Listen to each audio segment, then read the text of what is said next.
ABC. The next morning I poked my head through the tent flap. Crystal clear, 28 degrees, no wind. By far the best weather we had since getting to base camp, and I could not have been more disappointed. I had a sore throat, and it felt like the muscles and joints inside my skin had been replaced with broken glass. Sunjo was sitting outside waiting for me, dressed in my former clothes, including my so-called junk boots, and there was an added touch. The Peak Experience logo had been sewn on both the parka and his stocking cap. I thought Zopa had traded all that stuff away. Why was Sunjo wearing my clothes? You do not look well, he said. I do not feel well, I croaked back at him. What's with the clothes? They didn't fit you, he answered. Zopa gave them to me. I was too out of it to pursue it any further. I reached back into the tent for my water bottle and found that it was frozen solid. I was so tired the night before, I had forgotten to put it in the sleeping bag with me to keep it from freezing. I spent hours packing and repacking my gear for the trip up to the ABC. Sunjo pulled his water bottle out of his backpack. I took a deep swig and handed it back, wondering why he had a backpack. Are you going up to ABC with us? Yes, he answered, and I would like to leave before the herders. I don't like stepping in yak dung. Me either, I said, although I had never seen yak dung. The porters kept the yaks corralled at the far end of the camp. I had not been over there yet, but you could sure smell the shaggy bovines when the wind blew from that direction. I wondered why Zopa hadn't mentioned Sunjo going up to the ABC with us the night before, but I was too tired, hungry, and worried about the climb to ask Sunjo about it right then. Guess we better try to wake up Holly. She and Zopa have already left, Sunjo said. I looked at my watch in a panic, but it was only 9 o'clock. When did they leave? 2 hours ago. Why didn't Zopa wake me up? I asked, although I was glad for the extra sleep. Miss Holly's a slow climber. We will overtake them. I grabbed my gear and checked it one last time, and then we went over to the mess tent to get something to eat. The only person inside was the cook. I was disappointed Joshua wasn't there to see me off, but considering what he had been through the past few days, I couldn't blame him for sleeping in. Halfway through my breakfast, JR, Will, and Jack dragged in, blurry-eyed and irritable, but after half an hour of coffee and carbs, they began to perk up. Let's get this over with, Will said, smearing glacial cream on his face to prevent it from burning. At first it appeared that Holly was a faster climber than Sunjo had thought, but her speed was explained a few hours later when we finally caught up to her near a stream of glacial meltwater. Zopa had been carrying both his and Holly's heavy backpack as they made their way up the steep glacier. Even without the backpack, she was having a hard time catching her breath. She tried to smile when she saw us, but she couldn't quite manage it. Zopa looked a little haggard too, which wasn't too surprising considering he was carrying as much weight as a yak. Speaking of which, the yak herd had been gaining on us all day, and they were now less than 100 yards behind. Each yak carried over 100 pounds of supplies and their own fodder. There was nothing else for them to eat this high. With a grim expression, Zopa looked at the long line of animals. I guess he didn't want to trudge through the dung any more than we did. Those cows are going to ruin our shots, JR said. They're not cows, they're yaks, I said. And how are they going to ruin your shots? We're filming you, not a bunch of herders and their yaks. I thought that at 19,000 feet, all my hot buttons were out of reach, but JR had just managed to punch one of them dead center. I hated television documentaries where they filmed the intrepid scientist, climber, or explorer in the middle of some dreadfully hostile environment all alone. Oh yeah? Then who's operating the camera as they battle the elements all alone? Back at base camp, I overheard climbers complaining about filthy porters and herders and their stinking yaks. When something was missing from one of the camps, the porters and the herders were always the first suspects. Sure, I didn't want to step in yak dung, but it was pretty humbling to hear those same herders and porters in their cheap boots, ratty clothes, and heavy packs coming up from behind with the strength and breath to whistle, chant, and to sing as they hauled our gear up the mountain. None of us were whistling or singing when we were carrying a tenth of what they had on their backs. Without those herders, yaks, and porters, we wouldn't be here, I said to JR. Leaving them out of the film is like leaving Everest out of the film. They're more important to a climber getting to the summit than the climber. I didn't have enough breath for any more, but I think I made my point because Zopa laughed, long and hard, which is hard to do at that altitude. When the yaks and the herders and porters reached us, JR filmed the entire procession crossing the stream, including the bloody spots in the snow left by the yaks that had cut their hooves on sharp rocks. We gladly followed their dung trail all the way up to the intermediate camp. The camp wasn't exactly as I expected. It was located at the very edge of an unstable cliff above a roaring glacial river. Behind us was a slope that looked like it was going to come tumbling down on top of us. I pointed these two potential disasters to Zopa, and in an exclamation mark, a boulder popped loose and came tumbling down the slope, sliding to a stop about 50 feet from where we were standing. "It's level," Zopa said, as if a comfortable sleep were all that mattered before we were crushed to death. I looked around at the others. None of them seemed to be bothered, but that might have been because they were so exhausted that they could barely move. I knew exactly how they felt, and the simplest tasks seemed to take forever, and we weren't even up to ABC yet. There were 3 higher camps above that. After setting up our tent, Sunjo and I had decided to bunk together so we didn't have to carry up an extra tent. We set up Holly's. She hadn't uttered a single word since we caught up to her. She was sitting slumped on a flat rock like a puppet with its strings cut, watching us through dull, lifeless eyes. Sunjo went to help Zopa, and the other Sherpas got dinner ready, and I walked over, and I asked Holly how she was doing. She took several deep breaths, and on the last exhale, managed a wheezy, "Fine." At sea level, anyone who looked like she did would be in the back of an ambulance on their way to emergency. But at 19,028 feet, the emergency threshold was potentially higher. Even so, I didn't like Holly's chances for getting any farther up the mountain in the condition she was in. A shot of O's would perk her right up, but it would also defeat the purpose of acclimatization. Her body was actually climbing as she was slumped on that cold rock, which was the whole purpose of climb high, sleep low. Red blood cells are multiplying by the millions to protect our bodies from the thin air. The new cells stick around during the rest periods at lower altitudes, making it easier the next time you go up. So even though, "Shut up, Peak," Holly managed to say with a small smile. "What?" "I know." "How?" "Red blood cells work." I stared at her, completely dumbfounded, until I realized that somewhere in the middle of my thoughts I had started talking out loud without realizing it, which should give you some idea of what kind of shape I was in. "Sorry," Holly nodded. "Help me to my tent." When I got her up, she swayed, but a couple of shallow breaths steadied her. It took us a good 5 minutes to walk to the 15 feet to the tent, and by the time that we got there, we were both gasping. It felt like somebody had cut my strings. What was happening to me? I deposited Holly in her tent, then slowly made my way over to Sunjo and Zopa, wondering if I was going to make it up there without collapsing. Zopa handed me a cup. I took it from him, but I wasn't sure what I was supposed to do with it.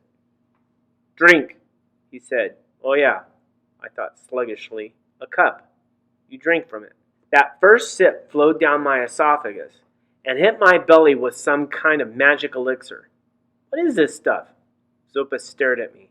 "Tea," he said. "With sugar." "What kind of tea?" "Plain old green tea." He reached into the inside pocket of my Gore-Tex coat, pulled out my water bottle, and shook it. It was nearly full. "Dehydration," he said. "You are not drinking enough. This will kill you faster than the thin air." He nodded towards Sunjo, who also had his hands wrapped around a mug of tea. "Sunjo is guilty too." I hadn't felt thirsty all day, but I knew Zopa was right. If you waited to drink until you were thirsty at this altitude, it might be too late.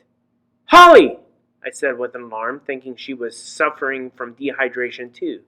Zopa shook his head. Miss Harley has had plenty of fluids, he said. I made certain. She's not doing well, I said. I have seen worse, Zopa said, and some of those made it to the summit. You can never tell who the mountain will allow and who it will not. I had a miserable night. I went a little overboard in my hydration and got up 3 times to pee. Then it seemed that every time I started to doze off, a boulder from the slope let loose, causing me to sit up in terror as I waited for it to crush us. But the worst problem was my throat. By morning it felt like I had a hard-boiled goose egg lodged in it. With all my tossing and turning and peeing, I don't imagine that Sunjo got much sleep either. On a bright note, the morning was as mild as the previous morning, and Holly was much improved. She managed to walk to the mess tent to have breakfast with us. The night before, Zopa had served her dinner in her tent. The herders and the yaks left an hour before we did. They would go straight up to the ABC without stopping at Camp 2, which should give you some idea of the kind of shape that they were in compared to us. JR came up as I was packing the tent, and he said that he wanted to do an interview with me before we headed up. Sunjo and Zopa were packing up Holly's gear.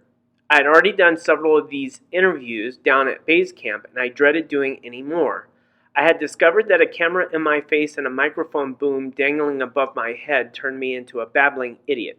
Just act natural, JR would say. Be yourself. Right. Then he would give me little prompts like, what's it feel like to be on top of the world's greatest mountain with your dad? Or, how does being up on Everest compare to climbing skyscrapers? I would try to answer the questions with straightforward honesty and end up spewing forth the most incredibly lame answers imaginable. I stopped packing and joined the crew, trying not to look so glum. They had positioned the camera in front of the rotting slope, and I was up all night listening to that slope belch boulders. Will made me squat, pulled the hood off my head so he could see my face, and wiped off my glacial cream, which I had just carefully applied. Man, wouldn't it be great if one of those big boulders let loose while we're doing this, Jack said. He was the sound guy and was always hoping that something horrible would happen when the film was rolling. Okay, JR said. We're going to keep it real simple today. I just want you to repeat what you said yesterday about the yaks and porters. That was really poignant. And you were absolutely right. I don't know if they'll use it in the final version, but they sure ought to. I was thrilled. In fact, during my sleepless night, I had thought about what I said and wished that they had the camera rolling. JR gave the cue. On 3, 2, 1, tape rolling. I opened my mouth and nothing came out. We're rolling, JR said impatiently. The batteries didn't last very long in the cold weather. I tried again, but nothing came out. Any time, Peak. A boulder coming loose? Jack said excitedly. Come on, Peak! I pointed to my mouth and shook my head. My voice was gone. JR swore. That boulder's ready to pop, Jack said. I think it's going to miss us, but it will definitely be in the frame. Zopa, JR yelled. Can you come over for a little stand-up? Zoka shook his head and pointed at Sunjo. Let Sunjo do it. Get out of the frame, Peak, JR shouted. I moved and Sunjo quickly stepped into my place. We're still rolling, JR said. Talk about your feelings toward the mountain, Sunjo. Maybe something about your father. On 3, 2, 1. My father came to Sagamanta when he was my age, Sunjo said in his cool accent. He started as a porter and worked his way up to become a Sherpa and an assistant Sidar. He told me that he had climbed the mountain so I would not have to, but I think there was more to it than this. The boulder Jack hoped would fall did, along with a ton of other debris. Sunjo did not flinch or even glance behind him at the mini avalanche. He just kept talking, and JR kept filming. My father was a stranger to me, but here on the mountain I am getting to know him through conversations of the Sherpas and the climbers and the porters. I came here to see the mountain. But what am I discovering is my father. Beautiful, JR said. It was beautiful. And I hate to admit it, but a little jealous of Sunjo's smooth performance. Unlike me, he was totally comfortable in front of a video camera. JR had never praised me after taping. Of course, I was lousy at it, but still. Jack and Will patted Sunjo on the back, telling him what a natural he was, and I walked back to our tent and finished packing. I don't think that they realized I left. At mid-morning, weather turned, with gray clouds coming in from the west and a bitterly cold wind blowing down the mountain. We had to stop and put on more layers of clothes. I covered my face with a silk baklava and a wool scarf. My throat was no better, but I trudged on, one step at a time, stopping every half hour, unwinding my shroud to drink, and gagging on every gulp. Zopa walked behind us, still carrying Holly's load and gently coaxing her up the slope as if he were her personal Sherpa or something. I didn't know if she had hired him or promised to give money to the Tibetan monks, or if this was something else, but without him, she would be going downhill instead of up. It took us 8 hours, half a mile an hour, to get to Camp 2. There were so many climbers that we barely had any room to pitch our tents. Some of the climbers were coming down from Camp 4 above ABC, some were on their way up to ABC, and some were using the site as their own base camp, which was hard to imagine because I could barely breathe. The film crew had to set up their tents on the far side of the camp from us. The camp was at the junction of two glaciers, East Rongbuk and Befang. You couldn't see the Everest summit from the camp, but there was a spectacular view of the three other Himalayan peaks, Shaanxi, Shangjiang, and Lixing. There wasn't enough room to set up the mess tent, so we were on our own for dinner. I got the stove going while Sunjo walked down to the glacier pond to get water. By the time he got back, it started snowing. We put the water on the stove and waited for it to boil, which was taking longer and longer the higher we climbed. I wasn't hungry, and I don't think Sunjo was either, but we both knew we had to eat. Sunjo asked me how I was doing, and I tried to answer, but all that came out was a hissing croak. It didn't bother me that I couldn't talk. What worried me more was that the sore throat might be the beginning of something worse. There was a nasty virus going through base camp that had everyone in an uproar. If you catch something bad enough, your climb is over. And as a result, the teams had circled the wagons by staying in their own camps and suspiciously eyeing the approach of other climbers as if they were plague carriers. Typically, one of the porters was accused of bringing the virus to the camp, as if the climbers were incapable of carrying a virus to Everest.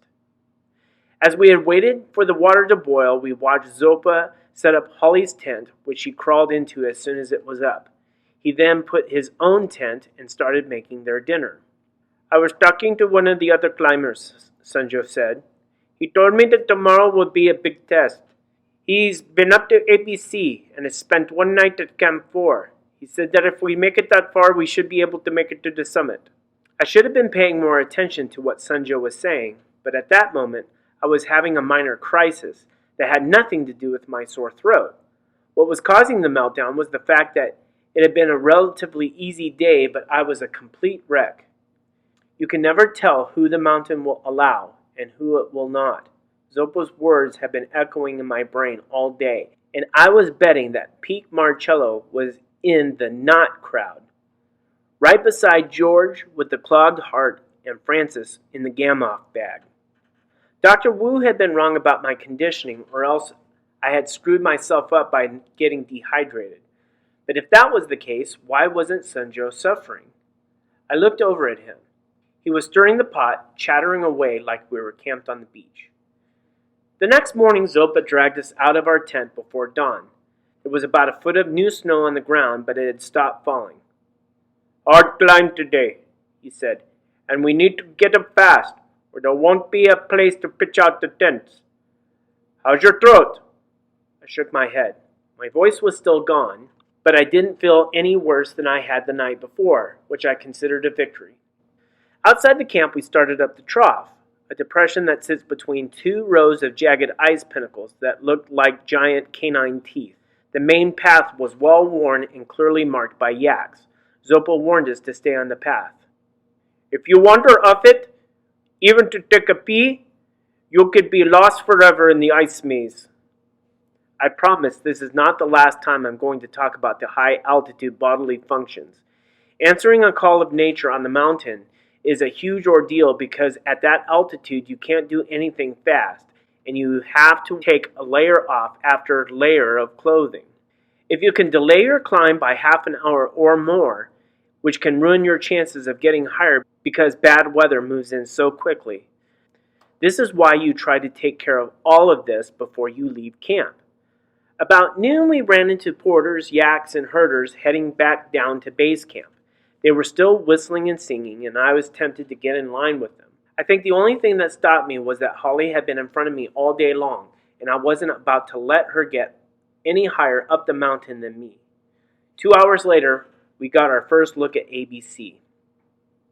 Sunjo pointed out the tiny colored tents in the distance, but the camp wasn't as close as it looked. It was 3 more torturous hours away. The only bright spot was that Sunjo and I managed to pass Holly and Zopa about 100 yards before they reached the camp. ABC, 21,161 feet, higher than Kilimanjaro and Mount McKinley, and I felt it. The crude camp made every other place that we stayed seem like paradise. It was situated on a pile of rubble between a glacier that looked like it had been formed by frozen sewage and a rotten rock wall. The ground was littered with ankle-breaking rocks and life-ending crevasses. JR filmed our triumphant arrival. I barely had strength even to look at the camera as I trudged by it. There were only about 6 tents set up, so there was plenty of room for us to stake out an area for the team. Unlike at base camp, people weren't wandering around socializing. They were either too pooped to move or terrified about twisting something this close to the top. By the time that Zopa and Holly arrived, we had our tent set up and fire going from the wood the porters had left. "How's your throat?" Holly asked. Sunjo and I nearly fell off the rocks that we were sitting on. This was the first full sentence she had put together since we left base camp, and her voice almost sounded normal. We had passed her, but she seemed to be in better shape than we were. "It's still sore. I think there's a doctor up here," she said. "I'll go find him." By the time we had her tent set up, she was back with the doctor in tow. He looked like he needed the doctor himself, but he examined my throat, then called Leah Krieger down at base camp. They decided to put me on antibiotics. Josh came on the radio and asked me how I was doing. I couldn't answer, so I turned over the radio to Holly, who gave a glowing report. Josh said that they were heading up to ABC, then Camp 4 for the night, and would no doubt see us on our way down. I should mention something about the radios here. The frequencies were wide open, and people had nothing better to do than to sit in their tents and monitor the chatter. This included Captain Sheck and the soldiers, and as a result, everyone was careful about what they talked about, especially expedition leaders like Josh. The next day was basically spent lying in our tents trying to breathe, hoping that our red blood cells were doing what they were supposed to be doing. When we moved, it was in slow motion, like we were on the moon. You'd get a plate of food and you'd stare at it, thinking a couple minutes had passed, and tell yourself that you should try to eat before it cooled off. Fork to mouth, ice cold. Huh? Look at watch. Half an hour? How? By the morning we left, the antibiotics had kicked in and my throat was better. I even managed to croak out a couple of understandable sentences. Sanjo, on the other hand, wasn't feeling good. He had spent a good deal of the night vomiting outside our tent door. Every time he puked, Zopa would come over and make him drink, worried about dehydration. I felt bad for him, but to be honest, his getting sick perked me up a little. Terrible, I know. I felt better knowing that I wasn't the only one having a difficult time. The 3-day trip up took us 9 hours to complete on the way down. We ran into Josh between the first and second camps. He asked how my throat was, then continued toward ABC, shouting down to us that he could see us in a few days. Holly not only carried her own backpack on her way down, she beat us to base camp by half an hour. You can never tell who the mountain will allow and who it will not.